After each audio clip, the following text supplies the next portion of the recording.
Hello everyone, welcome back to Catalyst Education.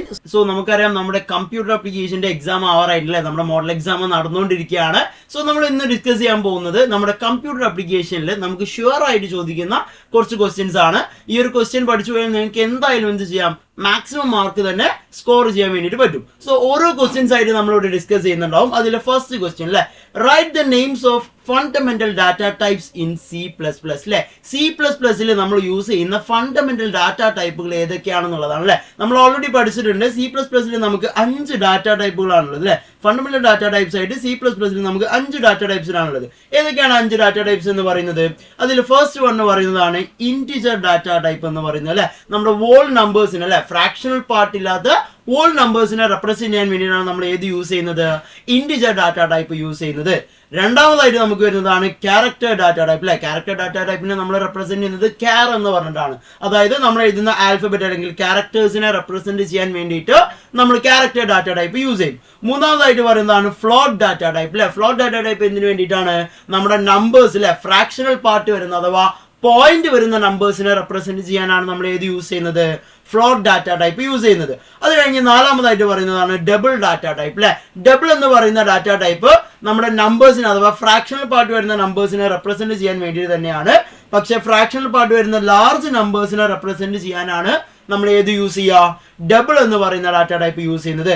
And last one എന്ന് പറയുന്നതാണ് void എന്ന് പറയുന്ന ഡാറ്റ ടൈപ്പ് അല്ലെ. വോയിഡ് എന്ന് പറയുന്ന ഡാറ്റ ടൈപ്പ് എന്തിനാ, എം ടി സെറ്റ്, ഒന്നുമില്ല, ബ്ലാങ്ക് ആണ് അല്ലെങ്കിൽ എം ടി സെറ്റ് ആണ്. ഇതിനു വേണ്ടി നമ്മൾ യൂസ് ചെയ്യുന്നതാണ് ഏത്, വോയിഡ് എന്ന് പറഞ്ഞ ഡാറ്റ ടൈപ്സ്. സോ ഈ 5 എണ്ണമാണ് എന്ത് എന്ന് പറയുന്നത്, നമ്മുടെ C++ലെ 5 ഫണ്ടമെന്റൽ ഡാറ്റ ടൈപ്സ് എന്ന് പറയുന്നത്. രണ്ടാമതായിട്ട് നമ്മളോട് ചോദിച്ചിട്ടുള്ളത് compare static website and dynamic website എന്നുള്ളതാണ് അല്ലെ. നമുക്കിതറിയാം, നമ്മൾ വെബ്സൈറ്റ് ക്രിയേറ്റ് ചെയ്യുന്ന സമയത്ത് 2 രീതിയിലാണ് നമുക്ക് വെബ്സൈറ്റുകൾ ക്രിയേറ്റ് ചെയ്യാൻ വേണ്ടിയിട്ട് പറ്റാം. ഒന്ന് സ്റ്റാറ്റിക് വെബ്സൈറ്റും രണ്ടാമത്തത് ഡൈനാമിക് വെബ്സൈറ്റും ആണ്. എന്താണ് സ്റ്റാറ്റിക് വെബ്സൈറ്റ് അല്ലെങ്കിൽ ഡൈനാമിക് വെബ്സൈറ്റ് എന്ന് പറയുന്നത്? സ്റ്റാറ്റിക് വെബ്സൈറ്റ് എന്ന് പറയുന്നത് നമ്മൾ ക്രിയേറ്റ് ചെയ്യുന്ന വെബ്സൈറ്റിന്റെ കണ്ടന്റും അതിൽ വരുന്ന ലേ ഔട്ടും എപ്പോഴും ഫിക്സ്ഡ് ആണ് അല്ലെങ്കിൽ ദേ റിമൈൻസ് ദ സെയിം അല്ലെ. ഏതൊരു സമയത്ത് നമ്മൾ കയറി നോക്കിയാലും ആ ഒരു കണ്ടന്റും അതിന്റെ ലേ ഔട്ടും ഫിക്സ്ഡ് ആണ് എന്നുണ്ടെങ്കിൽ അങ്ങനെയുള്ള വെബ്സൈറ്റുകളെയാണ് നമ്മൾ എന്ത് എന്ന് വിളിക്കുന്നത്, സ്റ്റാറ്റിക് വെബ്സൈറ്റ് എന്ന് വിളിക്കുന്നത്. ഇനി ഡൈനാമിക് വെബ്സൈറ്റ് എന്ന് പറഞ്ഞാലോ, നമ്മൾ ക്രിയേറ്റ് ചെയ്തിട്ടുള്ള വെബ്സൈറ്റും അല്ലെങ്കിൽ അതിലുള്ള കണ്ടന്റുകളും and its layout, layout may be എന്താവാം, ചേഞ്ചിങ് ആവാം അല്ലെ. അതിന്റെ ലേ ഔട്ടും കണ്ടന്റും ചേഞ്ചിങ് ആവുന്നുണ്ടെങ്കിൽ അങ്ങനെയുള്ള വെബ്സൈറ്റുകൾ നമ്മൾ എന്ത് എന്ന് വിളിക്കും, ഡൈനാമിക് വെബ്സൈറ്റ് എന്ന് വിളിക്കും. പിന്നീട് പറയുന്നത് static website they never uses database അല്ലെ. സ്റ്റാറ്റിക് വെബ്സൈറ്റ് നമുക്കറിയാം, അതിലെ കണ്ടന്റ് എപ്പോഴും സെയിം അല്ലെങ്കിൽ ഫിക്സ്ഡ് ആണ്. സോ ദേ നെവർ യൂസസ് ഡാറ്റാബേസിൽ അവർക്ക് എന്തിന്റെ ആവശ്യം വരുന്നില്ല, ഡാറ്റാബേസുകളുടെ ആവശ്യം വരുന്നില്ല. നേരെ നമ്മൾ ഡൈനാമിക് വെബ്സൈറ്റിലേക്ക് വരുന്ന സമയത്ത് ദേ ഓൾവേസ് യൂസസ് ഡാറ്റാബേസിൽ അവരെന്ത് യൂസ് ചെയ്യും, ഡാറ്റാബേസുകൾ യൂസ് ചെയ്യും. എന്തിനു വേണ്ടിയിട്ടാ, to get updated on the new data അല്ലെ. ന്യൂ ഡാറ്റ അപ്ഡേറ്റ് കിട്ടാൻ വേണ്ടിയിട്ട് അവരെന്ത് യൂസ് ചെയ്യുന്നുണ്ട്, ഡാറ്റാബേസുകൾ യൂസ് ചെയ്യുന്നുണ്ട്. സ്റ്റാറ്റിക് വെബ്സൈറ്റ് ഡെവലപ്പ് ചെയ്യുക എന്ന് പറയുന്നത് വളരെ സിമ്പിൾ സ്റ്റെപ്പ് ആണ് അല്ലെ. ജസ്റ്റ് ബേസിക് കൺസെപ്റ്റ് വെച്ച് കഴിഞ്ഞാൽ നമുക്ക് സ്റ്റാറ്റിക് വെബ്സൈറ്റുകൾ ഡെവലപ്പ് ചെയ്യാൻ വേണ്ടിയിട്ട് പറ്റും.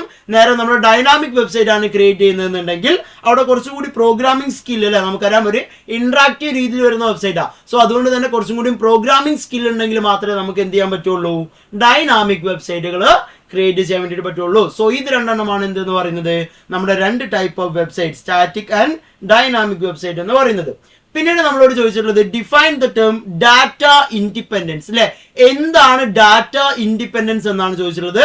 And explain the different levels of A data independence അല്ലെ. നമ്മൾ ഡാറ്റാബേസ് മാനേജ്മെന്റ് സിസ്റ്റം പഠിച്ച സമയത്ത് പഠിച്ചിട്ടുണ്ട്.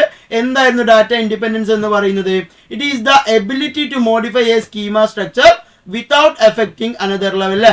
മറ്റൊരു ലെവലിനെ എഫക്ട് ചെയ്യാത്ത രീതിയിൽ നമ്മൾ ഏതെങ്കിലും ഒരു ലെവലിനെ ചേഞ്ച് ചെയ്യുന്നതിനാണ് എന്ത് എന്ന് വിളിക്കുന്നത്, ഡാറ്റ ഇൻഡിപെൻഡൻസ് എന്ന് വിളിക്കുന്നത് അല്ലെ. It is the ability to modify a schema structure. ഏതെങ്കിലും ഒരു ലെവലിനെ നമുക്ക് എന്ത് ചെയ്യാൻ പറ്റും, മോഡിഫൈ ചെയ്യാം അല്ലെങ്കിൽ ചേഞ്ച് ചെയ്യാം. അതിനാണ് നമ്മൾ എന്തെന്ന് വിളിക്കുന്നത്, ഡാറ്റ ഇൻഡിപെൻഡൻസ് എന്ന് വിളിക്കുന്നത്.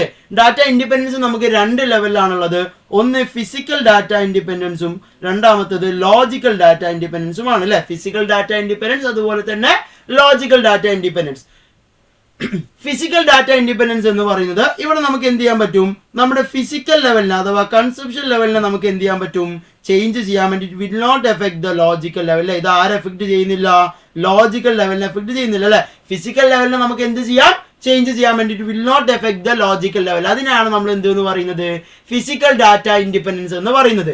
ഇനി ലോജിക്കൽ ഡാറ്റ ഇൻഡിപെൻഡൻസ് എന്ന് പറഞ്ഞാലോ, ഇവിടെ നമുക്ക് ലോജിക്കൽ ലെവലിന് എന്ത് ചെയ്യാൻ പറ്റും, ചേഞ്ച് ചെയ്യാൻ വേണ്ടി പറ്റും അല്ലേ. We can change the logical level. Logical ലെവലിൽ നമുക്ക് ചേഞ്ച് ചെയ്യാം. And it will not affect, അതിന് തൊട്ട് മുകളിലുള്ള ലെവൽ എന്ന് പറയുന്നത് ഏതാണ്, വ്യൂ ലെവൽ ആണ് അല്ലേ. It will not affect the view level. ഇതിനെ നമ്മൾ എന്ത് എന്ന് വിളിക്കും, ലോജിക്കൽ ഡാറ്റ ഇൻഡിപെൻഡൻസ് എന്ന് വിളിക്കും. പിന്നീട് നമ്മളോട് ചോദിച്ചിട്ടുള്ളത് explain the ERP system and it's merits അല്ലെ. എന്താണ് ERP സിസ്റ്റം, അല്ലെങ്കിൽ എന്താണ് ഈ ERP സിസ്റ്റം യൂസ് ചെയ്യുന്നതുകൊണ്ടുള്ള മെറിറ്റ്സ് എന്ന് പറയുന്നത്.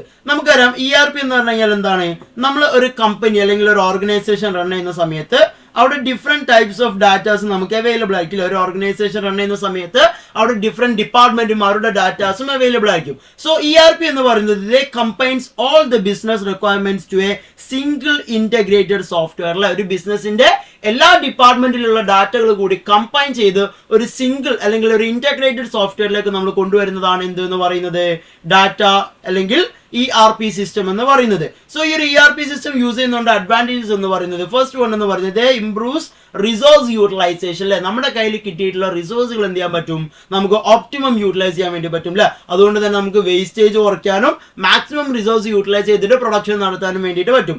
രണ്ടാമതായിട്ട് പറഞ്ഞത് പ്രൊവൈഡ് ബെറ്റർ കസ്റ്റമർ സാറ്റിസ്ഫാക്ഷൻ. എന്ത് ചെയ്യുന്നുണ്ട്, ബെറ്റർ കസ്റ്റമർ സാറ്റിസ്ഫാക്ഷൻ പ്രൊവൈഡ് ചെയ്യുന്നുണ്ട് അല്ലെ. അതായത് ഓരോ ആൾക്കാരും അവർ സ്പെൻഡ് ചെയ്യുന്ന മണിയും അല്ലെങ്കിൽ അതിന്റെ നീഡ് അല്ലെങ്കിൽ അതിന്റെ സർവീസസ് അവർക്ക് എന്ത് ചെയ്യാൻ പറ്റും, പ്രോപ്പർ ആയിട്ട് നമുക്ക് അവർക്ക് അവൈലബിൾ ആക്കി കൊടുക്കാൻ വേണ്ടിയിട്ട് പറ്റും. മൂന്നാമതായിട്ട് പറഞ്ഞതാണ് ദേ പ്രൊവൈഡ് ആക്യുറേറ്റ് ഇൻഫോർമേഷൻ അല്ലെ. ERP-ൽ എല്ലാ ഡിപ്പാർട്ട്മെന്റും അവരുടെ ഡാറ്റകൾ ആഡ് ഓൺ ചെയ്യുന്നത് കൊണ്ട് തന്നെ നമുക്ക് ആക്യുറേറ്റ് അല്ലെങ്കിൽ പ്രോപ്പർ ഇൻഫോർമേഷൻ എവിടെ കിട്ടും, ഈ ഒരു ERP സിസ്റ്റത്തിൽ കിട്ടുന്നതാണ്. ആൻഡ് നാലാമതായിട്ട് പറഞ്ഞത് ദേ ഹെൽപ്സ് ഇൻ ഡിസിഷൻ മേക്കിംഗ് അല്ലെ, അല്ലെങ്കിൽ they have A decision making capability. ഒരു പ്രോപ്പർ ഡിസിഷൻ എടുക്കാൻ അല്ലെങ്കിൽ ഒരു സിസ്റ്റം സ്മൂത്ത്ലി റൺ ചെയ്യാനുള്ള ഡിസിഷൻസ് എടുക്കാൻ വേണ്ടിയിട്ടൊക്കെ ആര് സഹായിക്കുന്നുണ്ട്, ഈ ഒരു ERP സിസ്റ്റം സഹായിക്കുന്നുണ്ട് എന്നാണ് പറയുന്നത്. പിന്നീട് നമ്മളോട് ചോദിച്ചിട്ടുള്ളതാണ് ഡിഫൈൻ കൺസ്ട്രെയിൻസ് അല്ലെ. എന്താണ് കൺസ്ട്രെയിൻസ് എന്നുള്ളതാണ്. And explain any 4 column constraints. നമുക്കറിയാം കൺസ്ട്രെയിൻസ് എന്ന് പറഞ്ഞു കഴിഞ്ഞാൽ the rules applied on A data. ഒരു ഡാറ്റയുടെ മുകളിൽ നമ്മൾ അപ്ലൈ ചെയ്യുന്ന റൂൾസിനെയാണ് എന്ത് എന്ന് വിളിക്കുന്നത്, കൺസ്ട്രെയിൻസ് അല്ലെ. Rules enforced or applied on A data അല്ലെ. ഒരു ഡാറ്റയുടെ മുകളിൽ നമ്മൾ അപ്ലൈ ചെയ്യുന്ന റൂൾസിനെയാണ് എന്ത് എന്ന് വിളിക്കുന്നത്, കൺസ്ട്രെയിൻസ് എന്ന് വിളിക്കുന്നത്. കൺസ്ട്രെയിൻസിനെ നമ്മൾ രണ്ട് രീതിയിൽ ക്ലാസിഫൈ ചെയ്തിട്ടുണ്ട്. ഒന്ന് കോളം കൺസ്ട്രെയിൻസും രണ്ടാമത്തത് ടേബിൾ കൺസ്ട്രെയിൻറ്റും ആണ്. അതിൽ നമ്മളോട് ചോദിച്ചിട്ടുള്ളത് ഏതൊക്കെയാണ് നമ്മുടെ കോളം കൺസ്ട്രെയിൻസ് എന്നാൽ നമുക്കറിയാം ഒരു എൻറ്റയർ കോളത്തിന്റെ മുകളിൽ നമ്മൾ അപ്ലൈ ചെയ്യുന്ന റൂളിനെയാണ് എന്ത് എന്ന് വിളിക്കുന്നത്, കോളം കൺസ്ട്രെയിന്റ് എന്ന് വിളിക്കുന്നത്. അതിൽ ഫസ്റ്റ് വൺ പറയുന്നതാണ് നോട്ട് നൾ എന്ന് പറയുന്ന കൺസ്ട്രെയിന്റ് അല്ലെ. ഇതെന്താ സ്പെസിഫൈ ചെയ്യുന്നത്, the column can never have null value അല്ലെ. ആ ഒരു കോളത്തിൽ എന്തുണ്ടാവാൻ പാടില്ല, നൾ വാല്യൂസ് ഉണ്ടാവാൻ പാടില്ല. നമ്മൾ എൻ്റർ ചെയ്യുന്ന കോളത്തിൽ നോട്ട് നൾ കൊടുത്തു കഴിഞ്ഞാൽ അല്ലെങ്കിൽ നോട്ട് നൾ എന്ന് പറയുന്ന കൺസ്ട്രെയിന്റ് അപ്ലൈ ചെയ്ത് കഴിഞ്ഞാൽ ആ കോളം എന്താവാൻ പാടില്ല, എംപ്റ്റി ആയിട്ടിരിക്കാൻ പാടില്ല.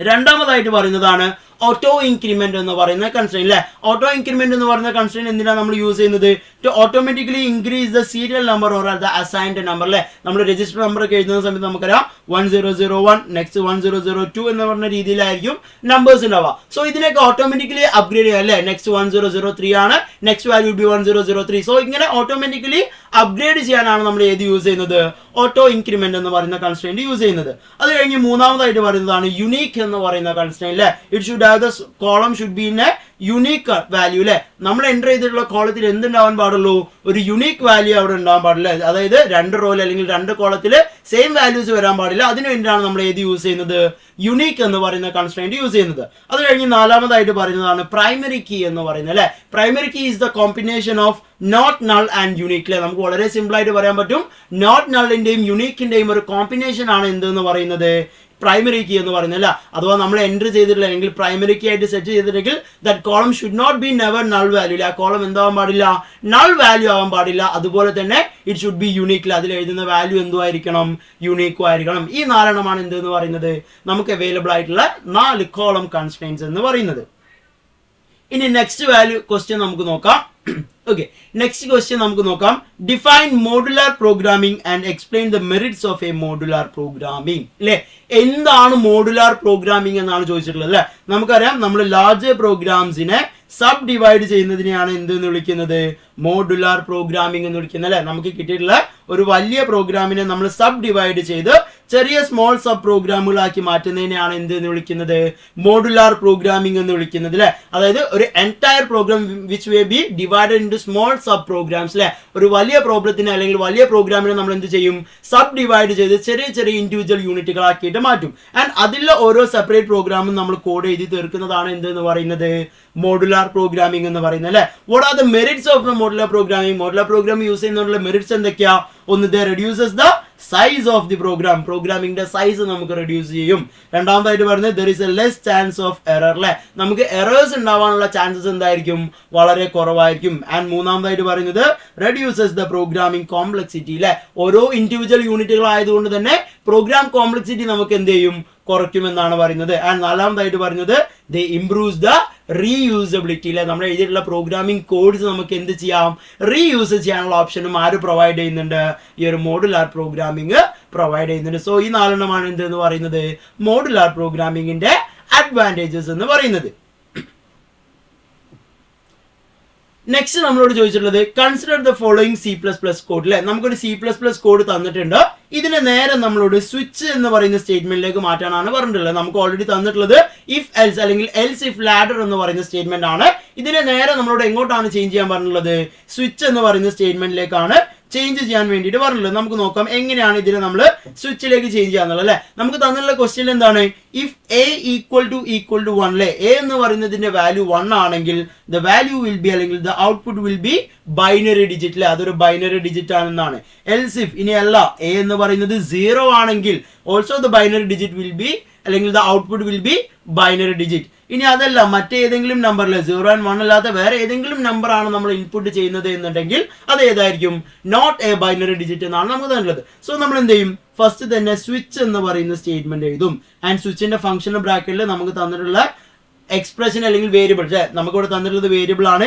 എ എന്ന് പറയുന്ന വേരിയബിൾ ആണ്. ഇനി നമുക്കറിയാം സ്വിച്ചിലെ എല്ലാ കണ്ടീഷൻസും കേസ് എന്ന് പറഞ്ഞിട്ടാണ് നമ്മൾ എഴുതാറുള്ളത് അല്ലെ. അവിടെ നമുക്ക് തന്നു ഇഫ് എ ഈക്വൽ ടു 1 എന്നാണ് അല്ലെ. ഇഫ് എ എന്ന് പറയുന്നതിന്റെ വാല്യൂ 1 ആണെങ്കിൽ it will be a binary digit എന്നാണ്. സോ നമ്മൾ സിംപ്ലി ഇവിടെ എഴുതും കേസ് 1 അല്ലെ. ഇഫ് എ ഈക്വൽ ടു 1 എന്നതിന് പകരമായിട്ട് നമ്മളിവിടെ ഡയറക്റ്റ്ലി എഴുതും കേസ് 1 അല്ലെ. കേസ് 1 ആണെങ്കിൽ the C out will be എന്താണ്? ബൈനറി ഡിജിറ്റ് അല്ലെ. നിങ്ങൾ എൻ്റർ ചെയ്തിട്ടുള്ളത് ബൈനറി ഡിജിറ്റ് ആണെന്ന് നമ്മൾ എന്ത് ചെയ്യും? ഔട്ട്പുട്ട് പ്രിന്റ് ചെയ്യും. ഇതിന്റെ തൊട്ട് താഴെ നമ്മൾ എന്ത് ചെയ്യും? ബ്രേക്ക് എന്ന് പറയുന്ന സ്റ്റേറ്റ്മെന്റ് ചെയ്തും. എന്തിനു വേണ്ടിയിട്ട്? It is A jump statement അല്ലെ. നെക്സ്റ്റ് വാല്യൂ ചെക്ക് ചെയ്യാൻ വേണ്ടിയിട്ടാണ് നമ്മൾ ഏത് യൂസ് ചെയ്യുന്നത്? ജംപ് സ്റ്റേറ്റ്മെന്റ് യൂസ് ചെയ്യുന്നത്. ഇനി രണ്ടാമത്തെ കണ്ടീഷൻ എന്താണ്? If A equal to 0 A എന്ന് പറയുന്നതിന്റെ വാല്യൂ 0 ആണെങ്കിൽ സോ അതിന് പകരം ഇവിടെ നമ്മൾ ഇതും കേസ് 0 ആണെങ്കിൽ same the C out will be അല്ലെ. എന്താണ് സി ഔട്ട് എന്ന് പറയുന്നത്? ബൈനറി ഡിജിറ്റ് ആണ് അല്ലെ. നമ്പർ 1 ആണെങ്കിലും നമ്പർ 0 ആണെങ്കിലും നമുക്ക് it will be a binary digit. And again will write break എന്ന് പറയുന്ന സ്റ്റേറ്റ്മെന്റ്. ഇനി ലാസ്റ്റ് നമ്മൾ പറഞ്ഞിട്ടുള്ളത് എന്താ? 1 and 0 അല്ലാത്ത വേറെ ഏത് നമ്പർ കൊടുത്തു കഴിഞ്ഞാലും നോട്ട് എ ബൈനറി ഡിജിറ്റ് എന്നാണ് ഔട്ട്പുട്ട് വരുന്നത്. സോ സ്വിച്ചിൽ നമ്മൾ യൂസ് ചെയ്യുന്നത് അതിന് വേണ്ടിയിട്ട് ഡിഫോൾട്ട് എന്ന് പറയുന്ന സ്റ്റേറ്റ്മെന്റ് ആണ് അല്ലെ. സോ ഡിഫോൾട്ട് എന്ന് എഴുതിയതിനു ശേഷം നമ്മൾ ഡബിൾ കോളൻ യൂസ് ചെയ്തിട്ട് സി ഔട്ടിൽ നേരെ ചെയ്ത് എന്താണ്? Not a binary digit. It will not be a binary digit എന്ന് നമ്മൾ എന്താക്കും? ഔട്ട്പുട്ടിൽ പ്രൊഡ്യൂസ് ചെയ്യും. ആൻഡ് ലാസ്റ്റ് നമ്മൾ കേളി ബ്രാക്കറ്റ്സ് ക്ലോസ് ചെയ്യും. ഇങ്ങനെയാണ് നമ്മൾ എന്ത് ചെയ്യുക? ഒരു എൽസ് ഇഫ് ലാഡറിനെ സ്വിച്ചിലേക്ക് കൺവേർട്ട് ചെയ്യാറുള്ളത്. നമുക്ക് എപ്പോഴും എക്സാമിന് ചോദിക്കുന്ന ഒരു പാറ്റേൺ ആണ്. ഒന്നെങ്കിൽ എൽസ് ഇഫ് ലാഡറിൽ ഒരു ക്വസ്റ്റ്യൻ തരും, അതിനെ നേരെ സ്വിച്ചിലേക്ക് കൺവേർട്ട് ചെയ്യാൻ പറയും. ഞാൻ അതെല്ലാം സ്വിച്ചിൽ ഒരു ക്വസ്റ്റ്യൻ തന്നാൽ അതിന് നേരെ ഇങ്ങോട്ട് കൺവേർട്ട് ചെയ്യാൻ പറയും. എൽസ് ഇഫ് ലാഡറിലേക്ക് കൺവേർട്ട് ചെയ്യാൻ വേണ്ടിയിട്ട് പറയും എന്നുള്ളതാണ്. പിന്നീട് നമ്മളോട് ചോദിച്ചിട്ടുള്ള question explain the different types of web hosting എന്നുള്ളതാണ് അല്ലെ. നമുക്കറിയാം വെബ് ഹോസ്റ്റിംഗ് എന്ന് പറഞ്ഞാൽ എന്താ? It is the service of providing storage space in A server അല്ലെ. നമ്മളൊരു സെർവറിൽ സ്റ്റോറേജ് സ്പേസ് പർച്ചേസ് ചെയ്യുന്നതിനെയാണ് എന്ത് എന്ന് വിളിക്കുന്നത്? വെബ് ഹോസ്റ്റിംഗ് എന്ന് വിളിക്കുന്നത്. നമുക്കറിയാം വെബ് ഹോസ്റ്റിംഗ് മെയിൻലി നമുക്ക് 3 തരത്തിലാണ് വരുന്നത്. ഷെയർഡ് ഹോസ്റ്റിംഗ് ഉണ്ട്, ഡെഡിക്കേറ്റഡ് ഹോസ്റ്റിംഗ് ഉണ്ട്, ആൻഡ് അതുപോലെ തന്നെ VPS വിർച്വൽ പ്രൈവറ്റ് സെർവർ എന്ന് പറയുന്ന ഒരു ഹോസ്റ്റിംഗ് വരുന്നുണ്ട്. ഷെയർഡ് ഹോസ്റ്റിംഗ് എന്ന് പറയുന്നത് ഒരു സിംഗിൾ സെർവർ ഡിഫറെന്റ് വെബ്സൈറ്റ്സ് അല്ലെങ്കിൽ ഡിഫറെന്റ് യൂസേഴ്സ് ഷെയർ ചെയ്ത് യൂസ് ചെയ്യുന്ന ഒരു പാറ്റേൺ ആണ് എന്ത് എന്ന് പറയുന്നത്? ഷെയർഡ് ഹോസ്റ്റിംഗ് എന്ന് പറയുന്നത് അല്ലെ. ഒരു single server different users share ചെയ്ത് യൂസ് ചെയ്യുന്ന ഒരു പാറ്റേൺ ആണ് എന്ത് എന്ന് പറയുന്നത്? ഷെയർഡ് ഹോസ്റ്റിംഗ് അല്ലെ. അവരുടെ റാമും CPU അതുപോലെ തന്നെ ഹോസ്റ്റിംഗ് സ്പേസ് ഒക്കെ എൻറ്റയർലി ഒരുപാട് ആൾക്കാർ അല്ലെങ്കിൽ അവിടെ കണക്ട് ചെയ്തിട്ടുള്ള വെബ്സൈറ്റുകൾ ഏതൊക്കെയാണോ അവർ എൻറ്റയർലി എന്തായിരിക്കും? ഷെയർ ചെയ്ത് യൂസ് ചെയ്യുന്ന ഒരു പാറ്റേൺ ആയിരിക്കും. എന്നാൽ രണ്ടാമതായിട്ട് പറയുന്നത് ഡെഡിക്കേറ്റഡ് ഹോസ്റ്റിംഗ് അല്ലെ. ഒരു എൻറ്റയർ സെർച്ച് അല്ലെങ്കിൽ ഒരു entire server used by a client, ഒരു സിംഗിൾ ക്ലയന്റ് അല്ലെങ്കിൽ ഒരു സിംഗിൾ വെബ്സൈറ്റിന് വേണ്ടിയിട്ട് ഒരു എൻറ്റയർ സെർവർ നമ്മൾ പർച്ചേസ് ചെയ്യുന്നതിനെയാണ് എന്ത് എന്ന് വിളിക്കുന്നത്, ഡെഡിക്കേറ്റഡ് ഹോസ്റ്റിംഗ് എന്ന് പറയുന്നത്. അത് കഴിഞ്ഞ് മൂന്നാമതായിട്ട് പറയുന്നതാണ് VPS അഥവാ വിർച്വൽ പ്രൈവറ്റ് സെർവർ എന്ന് പറയുന്നത് അല്ലെ. വിർച്വൽ പ്രൈവറ്റ് സെർവർ എന്താ, ദേ ആർ വിർച്വലി പാർട്ടീഷൻ അല്ലെ. അതിനെ കാണാൻ അല്ലെങ്കിൽ വിർച്വലി നമ്മൾ എന്ത് ചെയ്തിട്ടുണ്ടാവും, പാർട്ടീഷൻ ചെയ്തിട്ടുണ്ടാവും. എന്നാൽ അവർ പറയുന്നത് each VPS works like A dedicated അല്ലെ. അവിടെ പാർട്ടീഷൻ ചെയ്ത ഓരോ VPS സെക്ഷൻസും ഡെഡിക്കേറ്റഡിന്റെ പോലെ വർക്ക് ചെയ്യും. ഷെയർഡിനെക്കാളൊക്കെ സ്റ്റോറേജ് സ്പേസും പ്രൈസും ഒക്കെ ഡിഫറൻസ് ആയിരിക്കും, ബട്ട് ആരുടെ അത്ര എത്തൂല്ല, നമ്മുടെ ഡെഡിക്കേറ്റഡിന്റെ അത്ര എത്തൂല അല്ലെ. In between of shared and dedicated വരുന്നതാണ് ഏത് എന്ന് പറയുന്നത്, വിർച്വൽ പ്രൈവറ്റ് സെർവർ അഥവാ VPS എന്ന് പറയുന്നത്. സോ അതാണ് നമുക്ക് വരുന്ന 3 ടൈപ്പ് ഓഫ് വെബ് ഹോസ്റ്റിംഗ് എന്ന് പറയുന്നത്. പിന്നീട് നമ്മൾ ചോദിച്ചിട്ടുള്ള different types of list in HTML അല്ലെ. HTML അല്ലെങ്കിൽ വെബ്സൈറ്റിൽ നമ്മൾ യൂസ് ചെയ്യുന്ന ഡിഫറെന്റ് ടൈപ്സ് ഓഫ് ലിസ്റ്റുകൾ ഏതൊക്കെയാണ്. നമുക്കറിയാം 3 ടൈപ്പ് ലിസ്റ്റുകളാണ് നമ്മൾ ക്രിയേറ്റ് ചെയ്യാറുള്ളത്. ഒന്ന് ഓർഡർ ലിസ്റ്റ് ആണ്, രണ്ടാമത്തത് അൺഓർഡേർഡ് ലിസ്റ്റ് ആണ്, ആൻഡ് മൂന്നാമതായിട്ട് പറയുന്നത് ഡെഫിനിഷൻ ലിസ്റ്റ് അല്ലെ. നമുക്കറിയാം ഓർഡർ ലിസ്റ്റ് എന്ന് പറഞ്ഞാൽ എന്താ, ഇനി ന്യൂമറിക്കൽ ഓർ ആൽഫബറ്റിക്കൽ ഓർഡറിൽ, ന്യൂമറിക്കൽ അല്ലെങ്കിൽ ആൽഫബറ്റിക്കൽ ഓർഡറിൽ നമ്മൾ യൂസ് ചെയ്യുന്ന അല്ലെങ്കിൽ എഴുതുന്ന ലിസ്റ്റ് ആണ് ഏത് എന്ന് പറയുന്നത്, ഓർഡേർഡ് ലിസ്റ്റ് എന്ന് പറയുന്നത്. ഇനി അൺഓർഡേർഡ് ലിസ്റ്റ് എന്ന് പറഞ്ഞാലോ, ഇറ്റ് ഈസ് ദ ബുള്ളറ്റിംഗ് ലിസ്റ്റിലെ ഡിസ്പ്ലേ ചെയ്തിട്ട് അല്ലെങ്കിൽ ബുള്ളറ്റിംഗ് അല്ലെങ്കിൽ പോയിന്റ്സ് യൂസ് ചെയ്തിട്ട് നമ്മൾ ഡിസ്പ്ലേ ചെയ്യുന്നതാണ് ഏത് എന്ന് പറയുന്നത്, അൺഓർഡേർഡ് ലിസ്റ്റ് എന്ന് പറയുന്നത്. അൺഓർഡേർഡ് ലിസ്റ്റിന്റെ ടാഗ് ആയിട്ട് നമ്മൾ യൂസ് ചെയ്യുന്നത് UL എന്ന് പറയുന്ന ടാഗും, ഓർഡേർഡ് ലിസ്റ്റിന്റെ ടാഗ് ആയിട്ട് നമ്മൾ യൂസ് ചെയ്യുന്നത് OL എന്ന് പറയുന്ന ടാഗുമാണ്. പിന്നീട് അതിൽ ഓരോ ലിസ്റ്റുകളും എഴുതാൻ വേണ്ടിയിട്ട് LI ലിസ്റ്റിന്റെ LI എന്ന് പറയുന്ന ടാഗ് യൂസ് ചെയ്തിട്ടാണ് അൺഓർഡേർഡ് ലിസ്റ്റിലും അതുപോലെ തന്നെ ഓർഡേർഡ് ലിസ്റ്റിലും നമ്മൾ എന്ത് ചെയ്യാറുള്ളത്, ഓരോ ലിസ്റ്റുകളും എൻറ്റർ ചെയ്യാറുള്ളത് എന്നുള്ളതാണ്. സോ ഇത് രണ്ടെണ്ണമാണ് എന്തെന്ന് പറയുന്നത് നമുക്ക് അവൈലബിൾ ആയിട്ടുള്ള 2 ടൈപ്പ് അല്ലെ. 3 എണ്ണമാണ്, ഒരു ഡെഫിനിഷൻ ലിസ്റ്റ് കൂടി നമുക്ക് അതിൽ വരുന്നുണ്ട്. പിന്നീട് നമ്മളോട് ചോദിച്ചിട്ടുള്ളത് ഡിഫൈൻ ദ അല്ലെങ്കിൽ explain the 3 components of an SQL അല്ലെ. SQLന്റെ 3 കോമ്പോണന്റുകൾ ഏതൊക്കെയാണെന്നാണ് ചോദിച്ചിട്ടുള്ളത് അല്ലെ. നമുക്കറിയാം SQLന് 3 കോമ്പോണന്റ്സ് ആണുള്ളത്, DDL, DML അതുപോലെ തന്നെ DCL അല്ലെ. DDL എന്ന് പറയുന്നത് ഡാറ്റ ഡെഫിനിഷൻ ലാംഗ്വേജ് ആണ്. It provides or commands to deal with the structure of a database അല്ലെ. ഒരു ഡാറ്റാബേസിന്റെ സ്ട്രക്ചറുമായിട്ട് ബന്ധപ്പെട്ടതാണ് ഏത് എന്ന് പറയുന്നത്, DDL അഥവാ ഡാറ്റ ഡെഫിനിഷൻ ലാംഗ്വേജ് എന്ന് പറയുന്നത്. ഇനി രണ്ടാമതായിട്ട് നമ്മൾ പഠിച്ചത് DML ആണ്, ഡാറ്റ മാനിപ്പുലേഷൻ ലാംഗ്വേജ് അല്ലെ. ഇത് എന്തിനു വേണ്ടിയിട്ടാ, വിത്ത് ദ ഡാറ്റാബേസ് സിസ്റ്റം അല്ലെങ്കിൽ set of commands to interact with the database. അതിലുള്ള ഡാറ്റാബേസുകളുമായിട്ട് അല്ലെങ്കിൽ അതിൽ എൻ്റർ ചെയ്യുന്ന ഡാറ്റകളുമായിട്ട് ഇന്ററാക്ട് ചെയ്യാനുള്ളതാണ് ഏത് എന്ന് പറയുന്നത്, DML അഥവാ ഡാറ്റ മാനിപ്പുലേഷൻ ലാംഗ്വേജ് എന്ന് പറയുന്നത്. മൂന്നാമതായിട്ട് പറയുന്നതാണ് DCL അഥവാ ഡാറ്റ കൺട്രോൾ അല്ലെ. It is the control access of the database അല്ലെ. ആ ഒരു എൻറ്റയർ ഡാറ്റാബേസിന്റെ കൺട്രോൾ മാനേജ് ചെയ്യാൻ വേണ്ടി അല്ലെങ്കിൽ ആർക്കൊക്കെ ഇത് യൂസ് ചെയ്യാൻ പറ്റും, ആർക്കൊക്കെ ഇത് കൺട്രോൾ ചെയ്യാൻ പറ്റും, അത് ഡിസ്കസ് ചെയ്യാൻ വേണ്ടിയിട്ടുള്ളതാണ് ഏത് എന്ന് പറയുന്നത്, നമ്മുടെ DCL അല്ലെങ്കിൽ ഡാറ്റ കൺട്രോൾ ലാംഗ്വേജ് എന്ന് പറയുന്നത്. സോ ഇന്ന് നമ്മൾ ഡിസ്കസ് ചെയ്തിട്ടുള്ള ഇത്രയും ക്വസ്റ്റ്യൻസ് വളരെ ഇമ്പോർട്ടന്റ് ആയിട്ട് ഷുവർ ആയിട്ട് നമുക്ക് എക്സാമിന് ചോദിക്കുന്ന ക്വസ്റ്റ്യൻസ് ആണ്. സോ ഈ ഒരു ക്വസ്റ്റ്യൻസ് പഠിച്ചു കഴിഞ്ഞാൽ നിങ്ങൾക്ക് എന്ത് ചെയ്യാൻ പറ്റും, മാക്സിമം 80% മാർക്ക് വരെ സ്കോർ ചെയ്യാൻ പറ്റും. So thank you so much and all the best.